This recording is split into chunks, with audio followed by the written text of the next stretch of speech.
lá? Abra sua Bíblia, por gentileza, em Judas.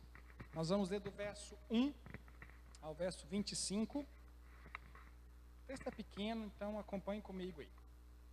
Judas, versículo 1.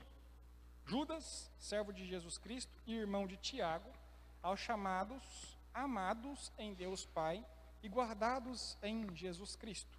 A misericórdia, a paz e o amor vos sejam multiplicados. Amados, quando empregava toda a diligência em escrever-vos acerca da nossa comum salvação, foi que me senti obrigado a corresponder-me convosco, exortando-vos a batalhardes diligentemente pela fé que uma vez por todas foi entregue aos santos, pois certos indivíduos se introduziram com dissimulação, os quais desde muito foram antecipadamente pronunciados para esta condenação, homens ímpios que transformaram em libertinagem a graça de nosso Deus e negam o nosso único soberano e Senhor Jesus Cristo. Quero, pois, lembrar-vos, embora já estejais cientes de tudo, de uma vez por todas, que o Senhor, tendo libertado um povo, tirando-o da terra do Egito, destruiu depois os que não creram. E a anjos, os que não guardaram o seu estado original, mas abandonando o seu próprio domicílio, ele tem guardado sobre trevas, em algemas eternas, para juízo do grande dia. Como Sodoma e Gomorra e as cidades circunvizinhas, que havendo se entregado à prostituição, como aqueles, seguindo após outra carne, são postas para exemplo do fogo eterno, sofrendo punição. Ora, estes da mesma sorte, quais sonhadores alucinados, não só contaminam a carne, como também rejeitam o governo e difamam autoridades superiores. Contudo, o arcanjo Miguel, quando contendia com o diabo e disputava a respeito do corpo de Moisés, não se atreveu a proferir juízo infamatório contra ele. Pelo contrário, disse: o Senhor te repreenda. Estes, porém, quanto a tudo o que não entendem, difamam. E quanto a tudo o que compreendem por instinto natural, como brutos sem razão, até nessas coisas se corrompem. Ai deles, porque prosseguiram pelo caminho de Caim, e movidos pela ganância se precipitaram no erro de Balaão, e perecerão na revolta de Corá. Estes homens são como rochas submersas em vossas festas de fraternidade, banqueteando-se juntos sem qualquer recato, pastores que a si mesmos se apacentam, nuvens sem água, impelidas pelo vento, árvores em plena estação do fruto, destes desprovidas, duplamente mortas, desraigadas, ondas brávias do mar, que espumam as suas próprias sujidades, estrelas errantes, das quais tem sido guardada a negridão das trevas para sempre. Quanto a estes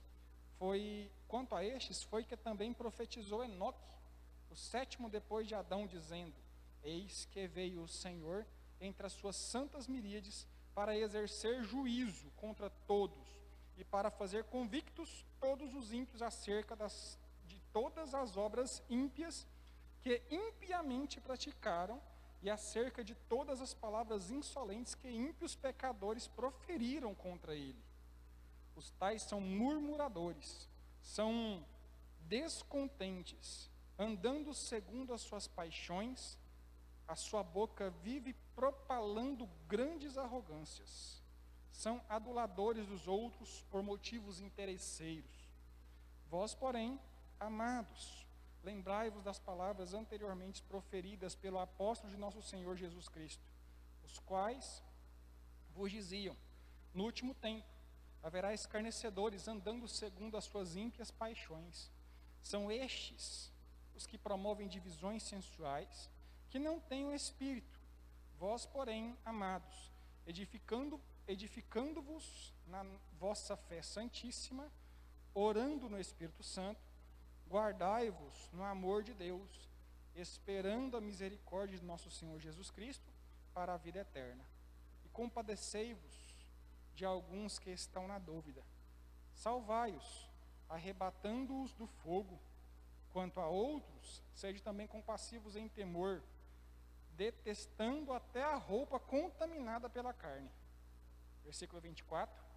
Ora, aquele que é poderoso para vos guardar de tropeços e para vos apresentar com exultação, imaculados diante da sua glória, a único Deus, nosso Salvador, mediante Jesus Cristo, Senhor nosso, glória, majestade, império e soberania, antes de todas as eras e agora e por todos os séculos. Amém. Amém?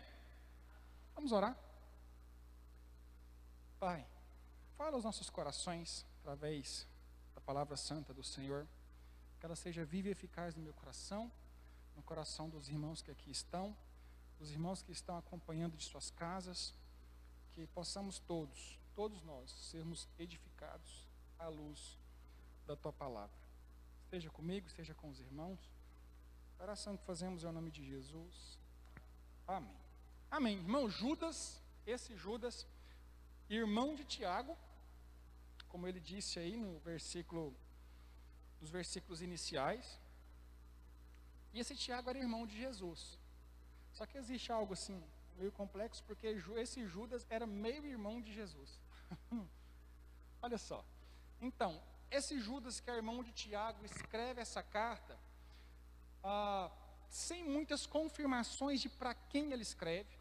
Provavelmente, ao que tudo indica, Judas escreve às igrejas que seguiam os ensinamentos de Tiago. Igrejas que tinham, na ocasião, um grande apreço por Tiago e por aquilo que ele ensinava. Então, Judas, a gente percebe aí que é um texto com uma linguagem diferente. Os irmãos perceberam? Que é um texto assim, escrito de uma forma diferente, uma escrita muito culta, né? Ele usa algumas palavras aí que a gente não encontra em outras cartas que temos na Bíblia. Dá exemplos que nós não encontramos por outros apóstolos, por outros escritores de cartas a igrejas. E uma coisa que a gente percebe no texto é que Judas, ele tinha uma intenção de escrever uma carta amorosa a essa igreja a qual ele escreve. A gente percebe no comecinho, né? Ele diz, olha, eu comecei a escrever para vocês, mas fui compelido, eu fui obrigado pelas circunstâncias, pelas situações que eu estava observando, a escrever, advertindo, alertando vocês acerca de algumas coisas que estão acontecendo. Judas usa muitas palavras duras no decorrer do texto. Nós perceberam isso, né? Ele é duro em muitos versículos. Usa exemplos duros, tá? Exemplos que nos foram deixados por Deus nas Escrituras Sagradas, de ocasiões e situações onde o juízo de Deus veio de uma maneira até assustadora. E tudo isso para quê? Para embasar, para alicerçar o argumento e tudo aquilo que ele estava para dizer à igreja a qual ele escreve. Do que se trata Judas? Por que ele escreve? Do que ele está alertando? Ele está alertando de pessoas, ele está alertando a igreja de pessoas que estavam se infiltrando no meio deles. Dá para os irmãos perceberem isso aí no texto. Pessoas que estavam se infiltrando no meio da igreja, se dizendo como deles, alguns até exercendo posições de o quê? Liderança no meio deles, mas que na verdade eram ímpios, homens pecadores, homens e mulheres pecadores, falhos, com um comportamento ímpio, que dava mau testemunho e conduzia outras pessoas ao pecado também. A gente percebe aí no versículo de número 4, Vamos reler, hein? Pois certos indivíduos introduziram com dissimulação, os quais, desde muito, foram antecipadamente pronunciados para esta condenação, homens ímpios, e transformaram em libertinagem a graça de nosso Deus, e negam o nosso único soberano e Senhor Jesus Cristo. Você consegue imaginar a que nível o negócio chegou lá? Tinha gente dentro da igreja negando quem? A Jesus. Olha a que nível chegou a situação da igreja ao qual Judas escreve. Pessoas dentro da igreja. Só que a gente tem que observar, irmãos, um ponto que nós precisamos estar bem atentos aqui, é que não eram pessoas de lá. Vocês perceberam isso? Judas deixa isso claro. Pois certos indivíduos se introduziram. Pessoas de fora que entraram na igreja com esse propósito. Eles foram para lá para isso. Nunca tiveram compromisso nenhum com o Senhor. A intenção deles era de usar a igreja para se beneficiar. E ao mesmo tempo promover a desordem espiritual. Conduzindo aqueles que estavam lá, muitos com um propósito autêntico de servirem a Deus, a uma vida de pecado. E o que estava incomodando Judas é que ninguém fazia nada. Eu estou tendo que escrever para vocês porque está tudo isso acontecendo e eu não estou vendo ninguém fazer absolutamente nada. E como eu disse para os irmãos, Judas ele usa para fortalecer, para embasar tudo aquilo que ele estava dizendo, algumas consequências que algumas pessoas lá no Antigo Testamento sofreram por viverem exatamente como aquelas pessoas estavam vivendo na igreja. Ele cita o exemplo de Caim. Caim se entregou às paixões da carne, tirou a vida do irmão e pagou o preço. Depois ele cita o exemplo de Balaão, depois ele cita o exemplo de Sodoma e Gomorra. Você lembra, todo mundo lembra o que aconteceu com Sodoma e Gomorra? Caia fogo do céu. Hã? Não foi bem nesse tom não, né, irmãos? Mas caiu. Matou. Por quê? Porque aquelas pessoas haviam se entregado às próprias paixões, brincado com o Senhor. E Deus veio com a sua justiça, com o seu juízo, e penalizou e castigou aquelas pessoas por tal comportamento. Hoje de manhã na escola dominical nós falamos um pouquinho a respeito disso. Algumas dúvidas que às vezes surgem na nossa mente a respeito da justiça de Deus. Onde é que está a justiça de Deus? Aí eu compartilhei com as irmãs que estavam aqui hoje de manhã sobre algo que eu havia lido. Eu nem sei mais onde que eu li isso. Eu acho que de manhã eu lembrava. Uma frase que possivelmente estava escrito dentro de um campo de concentração nazista, onde os nazistas estavam matando os judeus. E a frase era o seguinte: se Deus existe, Ele vai ter que implorar pelo meu perdão. Não sei se a frase é verdadeira, se alguém inventou isso depois de tudo que passou, mas a verdade é que muitas pessoas entendem e acreditam que, se de fato existe um Deus justo, por que existe tanta injustiça? Eles acreditam que a justiça de Deus precisa ser instantaneamente imediata à injustiça praticada. É nisso que eles acreditam. Mas Deus continua sendo o justo juiz. E nós falamos também que tentar entender o amor de Deus e a justiça de Deus, usando a inteligência humana, é tolice. Porque somente com a sabedoria, com o amor, com a palavra do Senhor sobre as nossas vidas, é que nós conseguimos ter uma certa dimensão do que é o amor e do que é a justiça de Deus. Pelos meios humanos nós não vamos conseguir. Não vamos. Precisamos da luz da palavra de Deus.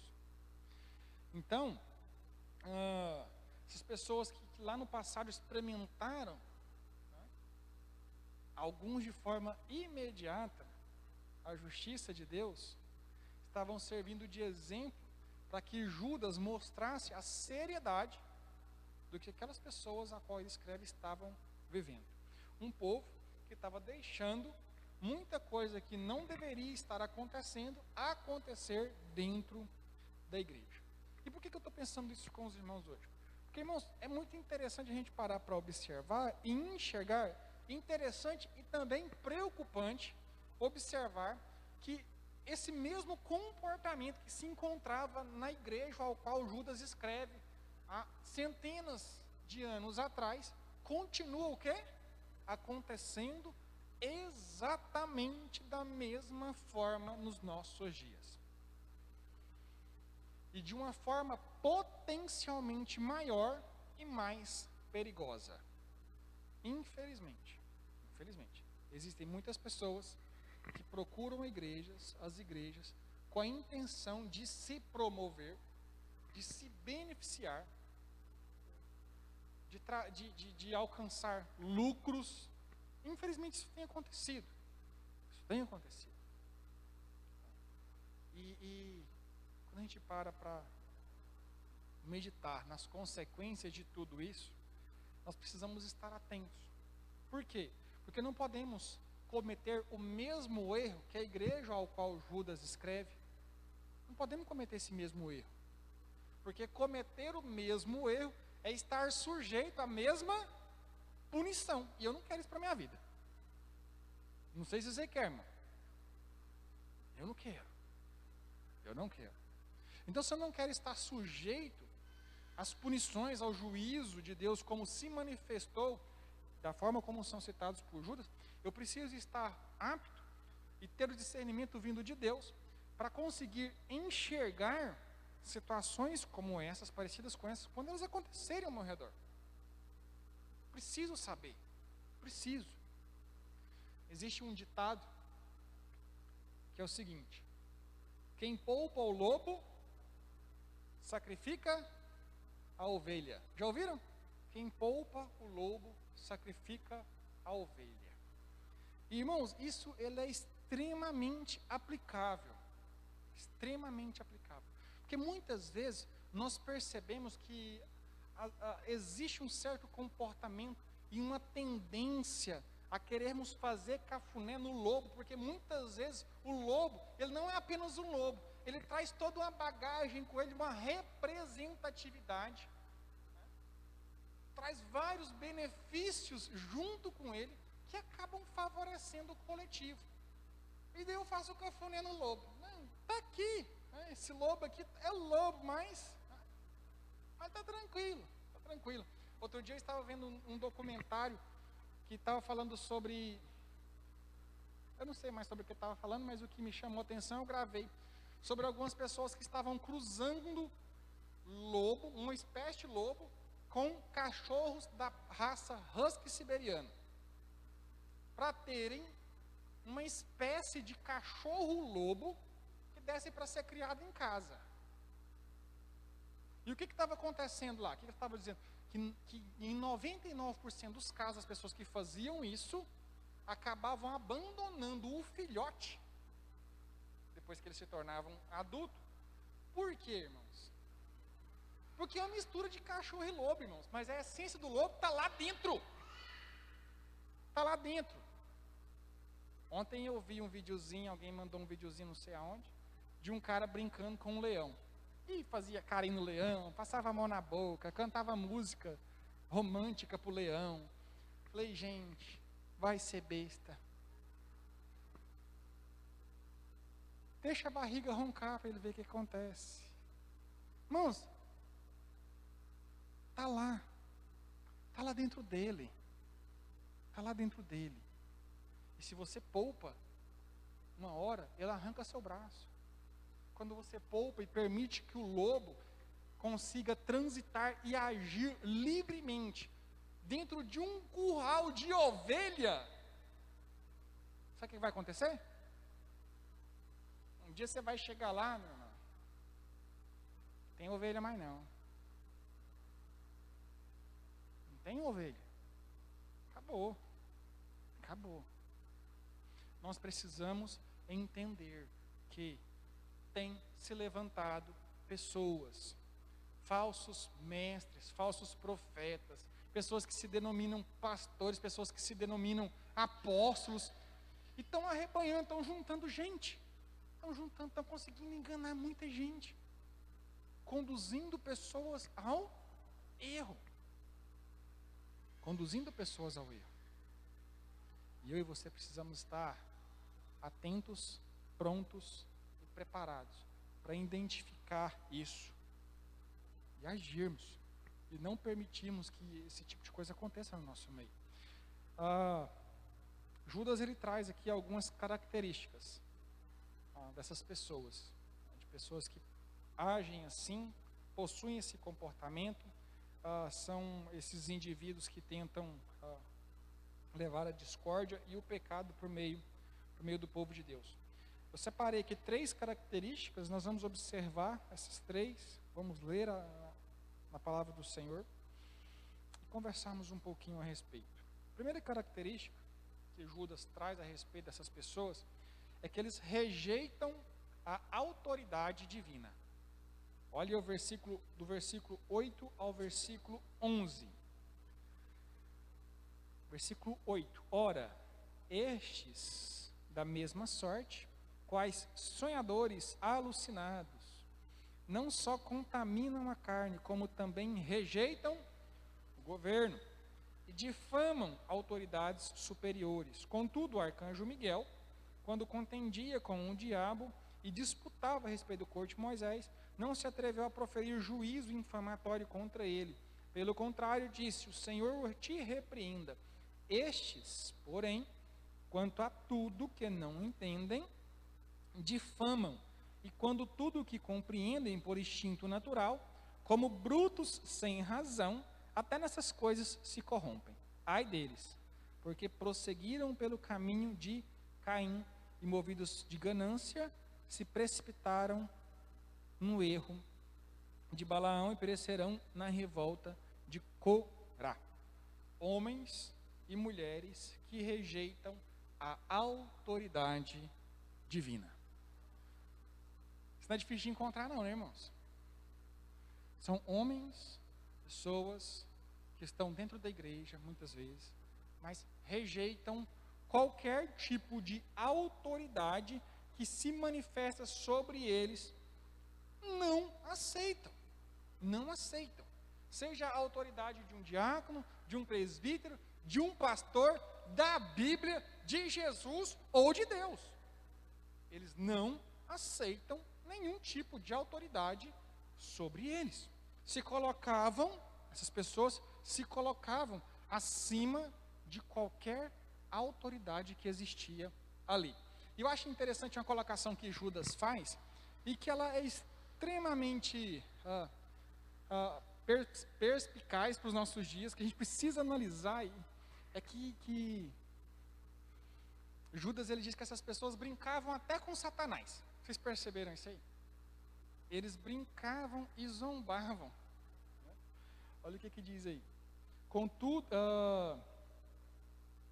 versículo 9. Ora, esta mesma sorte, quais sonhadores alucinados, não só contaminam a carne, como também rejeitam o governo e difamam autoridades. Difamam autoridades superiores. E lá para frente, Judas diz que, fazendo menção a eles, que o que eles estavam fazendo, nem o arcanjo Miguel ousou fazer, que era o quê? Zombar, ou brincar, ou difamar quem? Satanás. O arcanjo Miguel estava lutando com Satanás pelo corpo de Moisés. Enquanto esse duelo, essa luta acontecia, a única coisa que Miguel disse foi o quê? O Senhor te repreenda. Sabe o que eu acho engraçado? Ver um monte de gente brincando e cantando a musiquinha, pisa no inimigo. Pisa, pisa no inimigo. E dança e faz rodinha, parecendo que é o baile funk gospel. Brincando com Satanás, achando que... Irmãos, presta atenção. Lugar que o povo dá o microfone para o Satanás falar. Qual que é seu nome?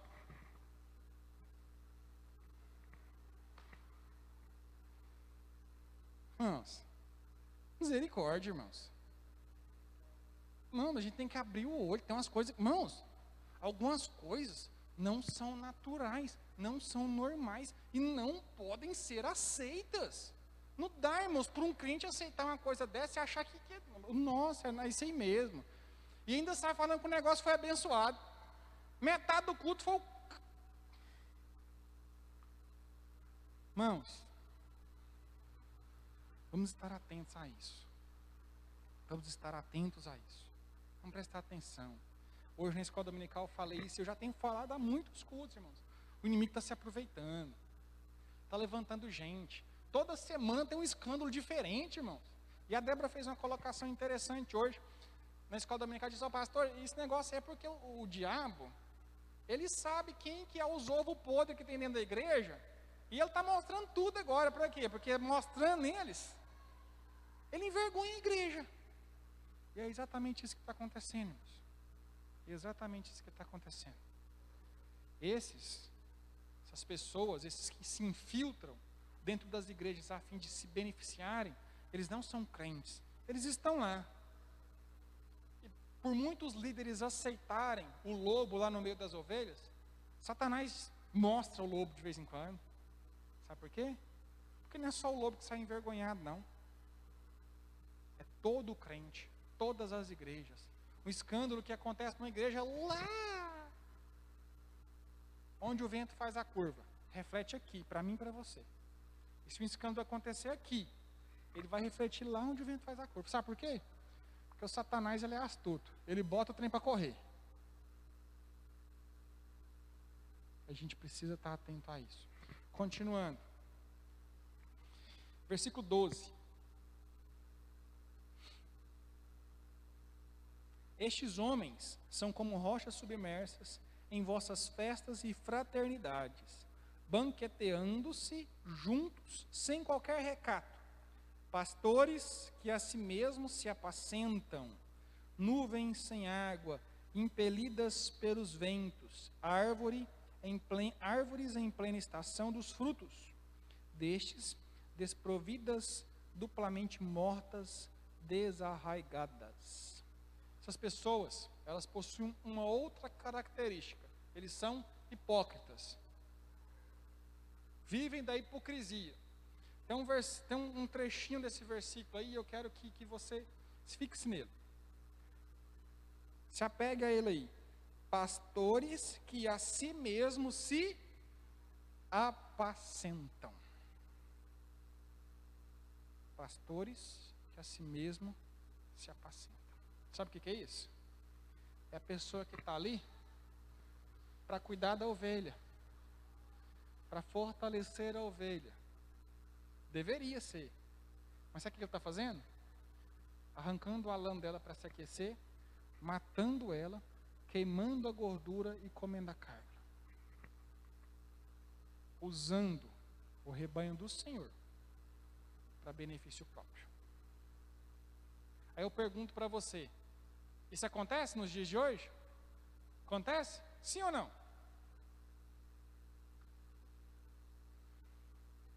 E o que a gente está fazendo? A gente tem que orar, irmãos. Nós temos que orar. Nós temos que orar. Buscarmos ao Senhor. Pregarmos a verdade que liberta. Esses dias eu falei aqui na igreja. Eu não sei se foi online, eu estou meio perdido no tempo, eu não sei mais se as coisas que eu falo foi em vídeo ou se foi em culto presencial. Eu não estou sabendo de mais nada, irmão. Mas eu me lembro que eu falei que infelizmente está chegando um tempo que nós vamos ter que pregar para muito crente. Vamos ter que pregar salvação para a gente estar dentro de igreja. Pregar salvação para a gente estar dentro de igreja. Está chegando esse tempo, irmãos. Está chegando. Satanás, ele está agindo. Ele está conseguindo arrebanhar, está conseguindo distorcer a verdade, está conseguindo enganar muita gente. Ele tem conseguido. Ele tem usado pessoas que se dizem cristãs. E essas pessoas estão enganando. Estão enganando. Para a gente encerrar, quero ler com os irmãos o versículo 14 e 15. Quanto a estes, foi que também profetizou Enoque, o sétimo depois de Adão, dizendo: eis que veio o Senhor entre as suas santas miríades, para exercer juízo contra todos, e para fazer convictos todos os ímpios acerca de todas as obras ímpias que impiamente praticaram, acerca de todas as palavras insolentes que ímpios pecadores proferiram contra ele. A gente encerra enfatizando que uma outra coisa que fazem parte da vida dessas pessoas é o juízo de Deus. Deus é amor, mas Ele também é justiça. Ele também é justiça. Hoje na escola dominical nós falamos também a respeito disso. Que muitas vezes nós achamos que algumas pessoas passam pela terra, fazem o que querem, aprontam o que querem, vivem até 105 anos e morrem e nunca teve que prestar conta para ninguém. Ô injustiça lascada, né? Não. Hoje na escola dominical nós vimos isso. Que no dia do juízo final, é o dia em que todos os pecados acumulados serão confessados, expostos e punidos. Não tem conversa. Não tem conversa. Desse ninguém passa. Não vai passar. É a Bíblia que me diz. Ela que me garante isso. Ela que me garante. E eu preciso entender isso, irmãos. Presta atenção. O dia do juízo virá. E as pessoas que vivem assim, que se comportam assim, que creem assim como essas pessoas aqui, que viviam dentro dessa igreja ao qual Judas escreve, eles vão pagar, irmãos. Eles vão pagar. Vão. E nós, irmãos, precisamos buscar, pelas misericórdias do nosso Deus, estarmos longe de qualquer comportamento parecido com esse. Longe. Nos afastarmos de tudo isso. Nos afastarmos.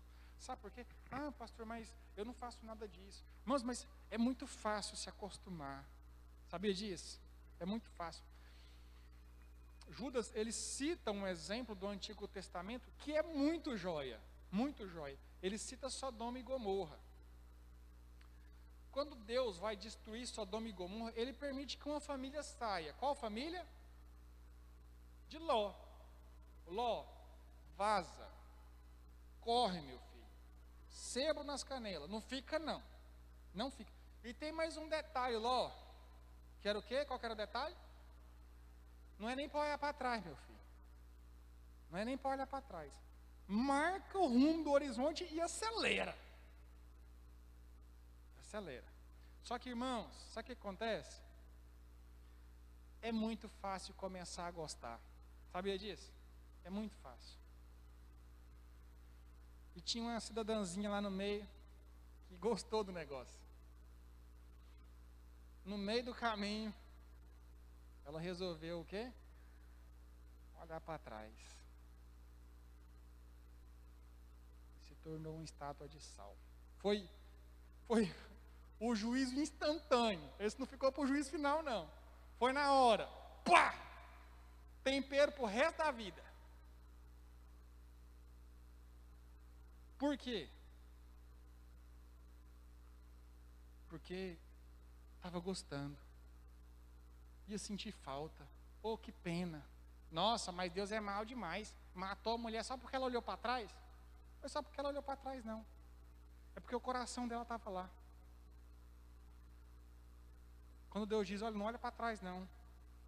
Era para que essas pessoas mostrassem para Deus que o coração delas pertencia a Deus. Que não pertencia àquele lugar que representava prostituição. Todo tipo de impureza e imoralidade. E ela olhou, irmãos. E pagou o preço. Pagou o preço. É fácil, irmãos, é fácil. Lá era gente boa. Os filhos dele eram gente boa. E provavelmente a mulher dele também era gente boa.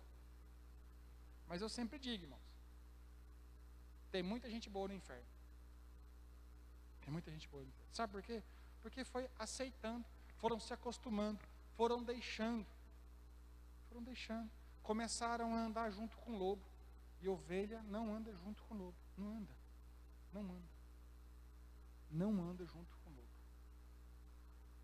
Não funciona assim. Não funciona. Irmãos, vamos buscar em Deus sabedoria, discernimento. Pedir ao Senhor que abra os nossos olhos. Sabe por quê? Porque os dias são maus. E eu quero encerrar, antes de orar, quero ler com os irmãos para concluirmos o versículo de número 3. Preste atenção nesse texto. Olha o desafio que Judas faz para a igreja ao qual ele escreve. Amados, quando empregava toda a diligência em escrever-vos acerca da nossa comum salvação, foi que me senti obrigado a corresponder-me convosco, exortando-vos ao quê?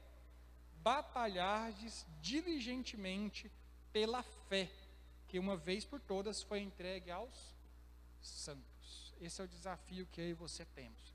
Batalharmos diligentemente pela fé que nos foi entregue. Batalharmos, lutar. Está chegando esse tempo, irmãos. Já chegou esse tempo de lutarmos pela nossa fé. A gente não pode ser aquele tipo de crente que aceita tudo, não, irmãos. Que vê as coisas acontecendo ao nosso redor e... é assim mesmo. Podemos, irmãos. Mas não podemos.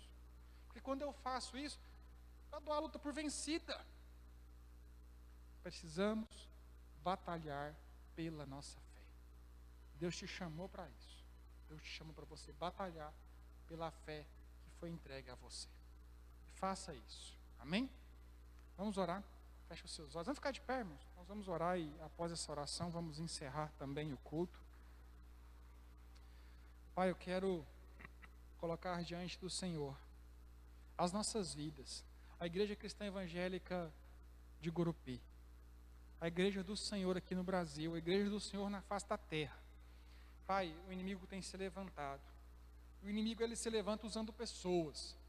Pessoas que agem de maneira dissimulada e se infiltram no meio da tua igreja, no meio do teu povo, semeando a discórdia, semeando a contenda, levando o pecado. São homens e mulheres que vivem buscando se beneficiarem, se promoverem no meio do teu povo. Pai, a tua palavra nos diz que nós não devemos aceitar um comportamento como esse dentro da casa do Senhor. De que o Senhor não aceita um comportamento como esse no meio do teu povo. Judas nos traz alguns exemplos de situações em que o Senhor penalizou, que o Senhor levou o seu juízo sobre pessoas que assim o fizeram.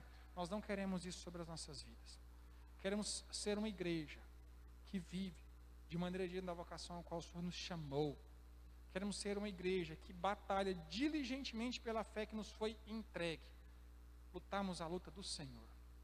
Me capacite a tua igreja.